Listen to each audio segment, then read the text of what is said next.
Hi, my name is Lucas, and in this video I will be summarizing and reviewing the book Lying by Sam Harris.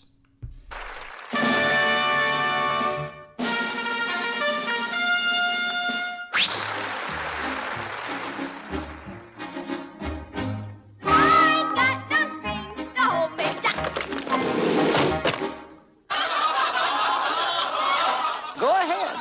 Make a fool of yourself. Then maybe you'll listen to your conscience.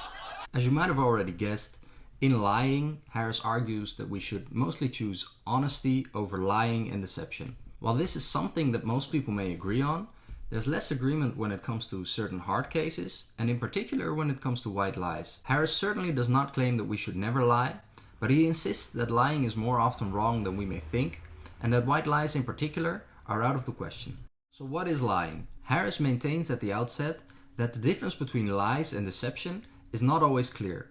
Accordingly, he does not provide a clear-cut definition of lies, but he sketches an outline that is clear enough for his purposes. His outline consists of at least three elements: truthfulness, the expectation of honesty, and what I'd like to call meaning in context. Let's start off with truthfulness. Lying is not simply telling falsehoods. For example, if you believe that the Eiffel Tower is located in Germany and you then communicate this belief to others, you wouldn't be lying, you would just be wrong. So there's a difference between lying and simply being wrong.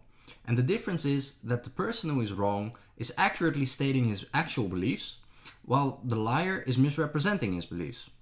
Borrowing from philosopher Sissela Bok, Harris calls the act of accurately stating your actual beliefs being truthful. And so, being truthful while being wrong does not make you a liar, but being untruthful does. The second element in Harris's outline is the expectation of honesty.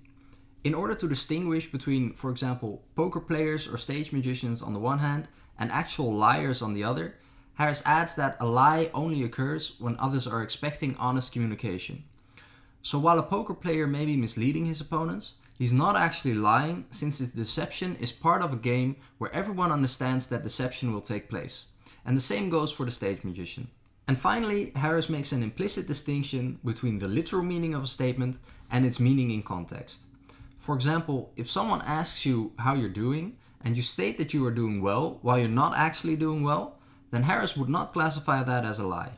This is because the question "how are you" is commonly viewed as a greeting rather than a literal question about your well-being. This distinction broadens the scope of what we would usually consider lies, because it makes it possible to lie while technically speaking the truth. There's a funny example of this in one of my favorite horror movies called Sinister.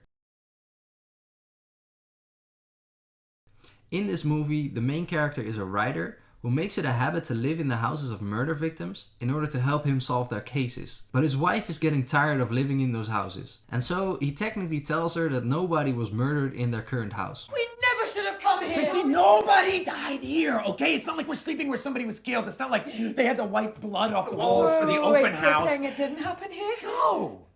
It happened in the backyard. Oh, that is so God! I think that what the main character did here may be a good example of something Sam Harris might classify as a lie, because he kinda knows what it is that his wife is asking him and what she cares about, but he runs with a very literal interpretation of her question. You're saying it didn't happen here?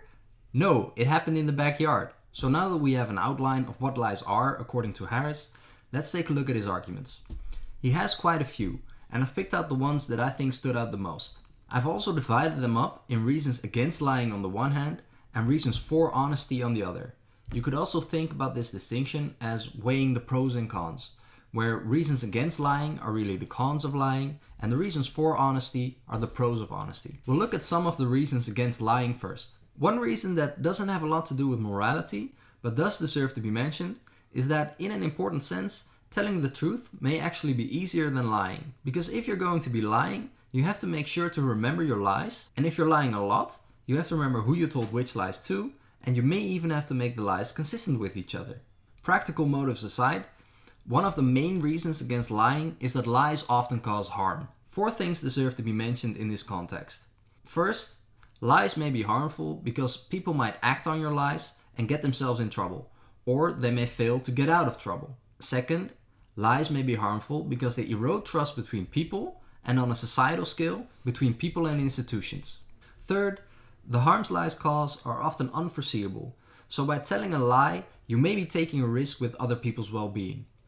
This unpredictability of the consequences of lies is compounded by the fact that your lies can spread without your cooperation, since other people may spread your initial lie further. There's this scene in another movie called The Informant, where the main character talks about a lie he once told that got out of hand as well, only he draws quite a different lesson from it. So I made up this adoption story, and people did treat me better. And when I got a job, one of my professors told the people at Ralston Purina that I was this amazing guy that had accomplished all of this in spite of being adopted. And so it was really other people who spread the story, not me. The last thing to mention about the harm lies cause is that once you've told your lie, the damage may be difficult to undo. This is partly because of an interesting phenomenon called the illusory truth effect, which is that we often remember something as true even after we've seen it convincingly disconfirmed.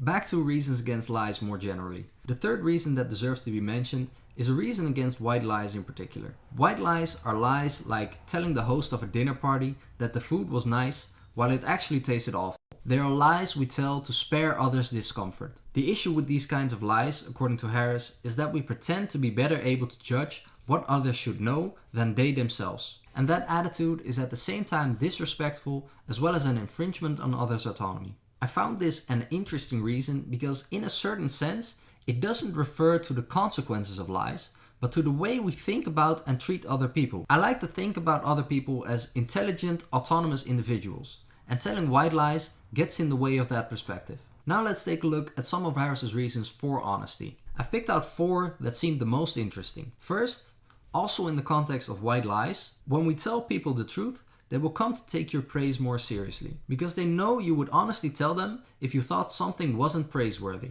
Second, honesty can help us connect with people, and it can make our interactions and relations with others more fulfilling. Third, a big reason in favor of honesty is the idea that honesty helps you reflect on your own life and improve it. Because if you're really committed to being honest, then you will also encounter situations in which you might share feelings or behaviors that you're actually not happy or proud about. And honesty will force you to confront those feelings and behaviors. Some examples Harris mentions include judgmental feelings or negative behaviors as a result of an addiction. Finally, I think that Harris actually understates one of the most important arguments in favor of honesty. He really only mentions it in a sentence or two, and it can be seen as an extension of the third reason, namely that a commitment to honesty helps prevent worse moral infractions. For example, say you are in a situation where you're inclined to cheat on your spouse. A real commitment to honesty would help prevent you from actually going through with it, since you know you can't lie about what you've been up to. So a policy of honesty is, in a sense, morally efficient, because it has a sort of trickle-down effect on moral behavior. Sticking to a policy of honesty can help improve your moral behavior in other domains.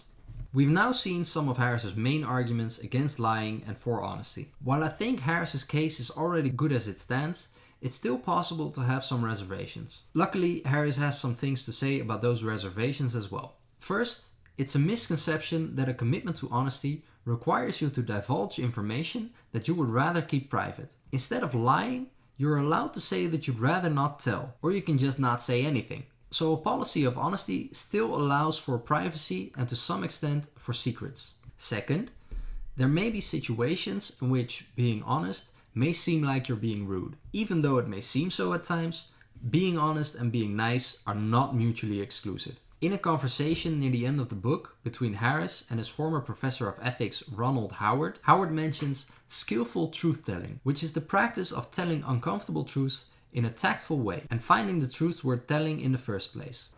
Well, it's all water under the bridge. And we do enter the next round robin. Am I wrong? No, you're not wrong. Am I wrong? You're not wrong, Walter. You're just an asshole. Okay, then. So it's not impossible to tell the truth without being rude, but it may sometimes require some effort. For those who still have reservations about Harris' position, it may help to repeat that Harris does not claim that we should never lie, just that lying is more often wrong than most people think. And he claims that when we do lie, it is only justified in situations in which lying is the lesser necessary evil. Suppose, for example, that you are in a situation where you can avert some grave danger only by either lying or killing some person. In such a situation, lying is the moral thing to do since 1. The danger cannot be averted by any means other than lying or killing, and 2. lying is the lesser moral transgression. There remains a lot to be said about Harris's book. As I said before, Harris does not provide a clear-cut definition of lies. He merely sketches a rough outline. The fact that he does this is understandable because to provide a fine-tuned definition would probably entail a dry philosophical analysis of the necessary and sufficient conditions of lies which no one wants to read. But because he settles for an outline, the distinction between lies and deception more generally is not always clear. Harris says so himself. And this leaves room for disagreement about the proper application of the term lying. And as a consequence, there are a number of cases that Harris presents as if they are lies, but which are not so obviously lies as Harris pretends. And the reverse is also true. Some cases which Harris does not consider to be lies may actually be lies after all. This is not to say that Harris is wrong about these cases, just that there is room for discussion about whether they are or are not actually lies according to the outline that Harris presents. Aside from his conception of lies, my main issue with this book is that Harris seems to take things a bit further than merely defending the claim that we shouldn't lie. He seems to also be arguing that we should share relevant and valuable truths even when we are not specifically asked for those truths. This becomes most obvious when he discusses the case of a woman, Stephanie, who never informed her friend, Gina, that Gina's husband was cheating on her. Although he doesn't say it explicitly, Harris seems to treat Stephanie's refusal to inform her friend as a lie, and so it would seem like the same arguments against lying apply here. But whether Stephanie's neglect actually constitutes a lie is not so clear to me, since 1. It wasn't Stephanie that started the deception, and 2. As far as we can tell, Stephanie was never asked by Gina if her husband was being unfaithful. And if Stephanie's neglect doesn't constitute a lie, Harris may need a stronger case to argue that Stephanie ought to inform Gina, because then some of the arguments already presented against lying no longer apply. And thus, more generally, he needs a stronger case to argue that we ought to share relevant and valuable truths even when we are not specifically asked for them. In Harris's defense, there are at least 2 things worth mentioning here. First, Harris discusses this case in the context of a chapter called Secrets. And one of the reasons that Stephanie was reluctant to inform Gina was that she was specifically sworn to secrecy by another friend. And Harris's point with this story may actually be, although it's not clear that this is really his point, that Stephanie should have never sworn secrecy in the first place, but not that she should break that promise by honestly informing Gina. The second thing worth mentioning is that Harris might insist that Stephanie's neglect constitutes a lie by referring to a distinction he made earlier between lies of commission and lies of omission. Lies of commission are ordinary lies which require some active attempt at spreading misinformation, while lies of omission are failures to rectify misinformation. So Harris might claim that Stephanie's neglect constitutes a lie of omission. But this doesn't solve the issue completely, because as per his own admission, we usually consider lies of commission as worse transgressions than lies of omission.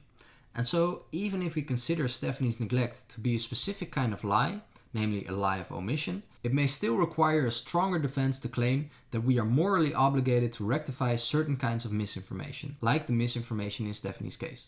As I said before, the book seems to have an implicit thesis, which is that we should share relevant and valuable truths even when we are not explicitly prompted to do so. And I feel that Harris leaves a bit too much room for skepticism on this point. But that brings me to what Harris's book is and what it isn't. It isn't a dry philosophical thesis that works its way through every little issue one might encounter when thinking about lying. That means that the book leaves some questions unanswered, or as I've tried to show, it sometimes doesn't work its way through issues in a completely satisfactory way. But that doesn't need to be a problem.